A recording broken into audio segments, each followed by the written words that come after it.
Madame, monsieur, bonjour. Aujourd'hui, Vue d'ici s'est installée sur le littoral normand. Nous sommes à l'ouest de Dieppe, à Quiberville-sur-Mer. Le village compte 560 habitants et nous allons le visiter ensemble aujourd'hui. Le jour se lève sur Quiberville. Si la campagne s'éveille à peine, sur le front de mer, les habitués sont déjà là. À Quiberville, ici on dit Quiber. L'essentiel de l'activité est tourné vers la mer. Le village est l'un des derniers sur le littoral haut-normand où des pêcheurs professionnels vendent directement sur la plage la pêche du jour.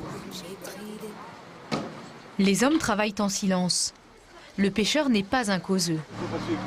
Cette nuit, le Doris, Julie et Cédric 4 est sorti relever les filets. Maintenant, il faut retirer les poissons et les répartir dans les caisses. Les gestes sont sûrs, des années que ces hommes-là les pratiquent. Cédric, c'est le patron. Il a pris la suite de ses parents en mars dernier, ici, à Quiberville. Pour la vente, c'est sa femme, Adélaïde, qui s'en occupe. Mais la belle-mère vient donner un coup de main. On n'efface pas 30 ans de métier comme ça. À Quiberville, on continue donc à vendre du poisson sur la plage. On n'est plus beaucoup sur la côte. Vous êtes combien ici? On est 3 ici, ils sont 2 à Saint-Aubin et puis jusqu'à Dieppe, il reste un pêcheur le long de la côte. Ça vous permet de gagner votre vie? Très bien, ouais, on gagne normalement notre vie, on ne travaille pas l'hiver. Sur l'étal, la pêche est on ne peut plus fraîche. Sole, bar, turbotin ou mulet, des étrilles et des bulots aussi. Les habitués ne s'y trompent pas. Au menu ce midi, qu'est-ce qu'il y a? Alors carré sauce dieppoise. Qui cuisine? Monsieur prépare les poissons, lève les filets, fait les pavés, tout le poisson. J'ai un mari formidable. Et pendant que les gourmands imaginent leur repas, Cédric est déjà reparti. Il doit reposer ses filets pour la nuit prochaine. C'est à proximité de la plage que m'attend mon guide du jour. Henri Daniel connaît parfaitement l'histoire de Quiberville. Bonjour Henri. Bonjour Magali, bienvenue à Quiberville. Merci. Pour quelle raison m'avez-vous donné rendez-vous ici? Donc pour faire la visite un petit peu de Quiberville, bien sûr, et notamment des villas balnéaires qui sont de la fin du 19e siècle et du début du 20e pour la plupart. Il y en a beaucoup de ces villas ici? Alors des villas anciennes, il y en a à peu près une cinquantaine. Les premières ont été construites aux environs 1880. Et avec le développement de Quiberville, à cette époque, d'autres villas sont apparues, grâce notamment à des artistes venus de Paris. Donc là, Henri, on a vraiment quitté la plage, on est sur les plateaux de Quiberville. Oui, donc nous sommes au village, juste derrière la mairie. D'accord. Et là, nous nous dirigeons vers la sculpture en bois, qu'on appelait à l'époque le bonhomme en bois, qui était un ancien café. Et cette sculpture provenait, selon ce que nous avait dit à l'époque, de l'échouage d'un bateau à l'Ailly. D'accord. Donc vous avez récupéré ça dans la cargaison. Elle représente quelqu'un, un personnage, un saint, on sait un petit peu? Justement, c'est un petit peu mystérieux parce que ce personnage est coiffé d'un bonnet qui ressemble un peu au bonnet phrygien. D'accord. Bon, il est barbu, semble-t-il, il a quelque chose sur la tête, sur le visage. Oui. Dans la main gauche, il tient un livre.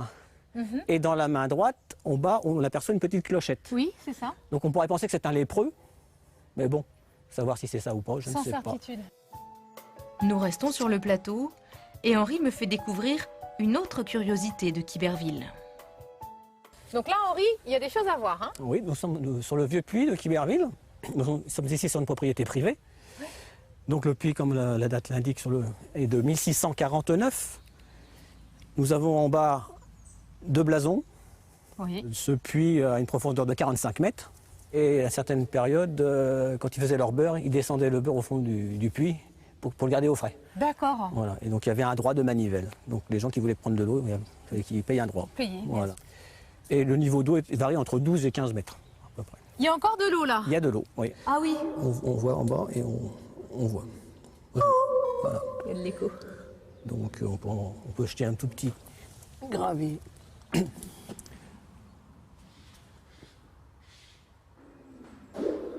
Voilà. Je quitte Henri près du puits pour retourner vers la mer. On m'a parlé d'une véritable institution, le bazar de la plage. Il existe depuis 80 ans.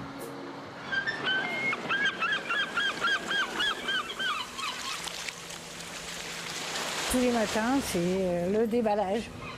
C'est un rituel qui dure depuis maintenant 80 ans. À l'origine, en 1934, l'enseigne était tenue par la grand-mère de Colette. Ensuite, en 1962, ses parents ont pris le relais pendant plus de 40 ans. Depuis, Colette a pris les choses en main. Et pour elle, le bazar de la plage est plus qu'un simple magasin. On a tous été élevés ici, tous les enfants, les petits-enfants, les arrière-petits-enfants sont toujours venus en vacances à Quiberon. C'est représentatif de bonheur, de bien-être.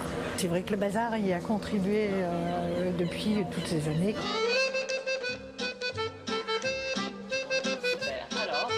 Le bazar, c'est une histoire familiale et c'est aussi une institution ici, à Quiberville. On y trouve de tout. D'ailleurs, les clients ne s'y trompent pas. Ils savent qu'ici, ils trouveront leur bonheur. Je suis venue chercher des chaussures en plastique qu'on ne trouve qu'ici. Voilà. À Dieppe, il n'y en a plus. Dans les supermarchés, dans les magasins de chaussures. Et on sait qu'à Quiberville, on va trouver ce genre d'articles. La recette du succès, selon Colette, la diversité des produits. Mais il y a aussi autre chose. Je pense à l'atmosphère qui règne. C'est important quand on tient un commerce, savoir écouter les clients, leurs besoins, ce qu'ils ont envie. L'avenir du bazar de la plage est pour l'instant écrit en pointillé. Colette l'a mis en vente il y a 1 an en espérant trouver un repreneur et qui sait, fêter son centenaire dans quelques années. J'espère que vous avez apprécié notre découverte de Quiberville-sur-Mer. Je vous donne rendez-vous jeudi prochain pour découvrir un autre village de Haute-Normandie. Nous serons à Gournay-en-Bray. Bonne soirée sur France 3.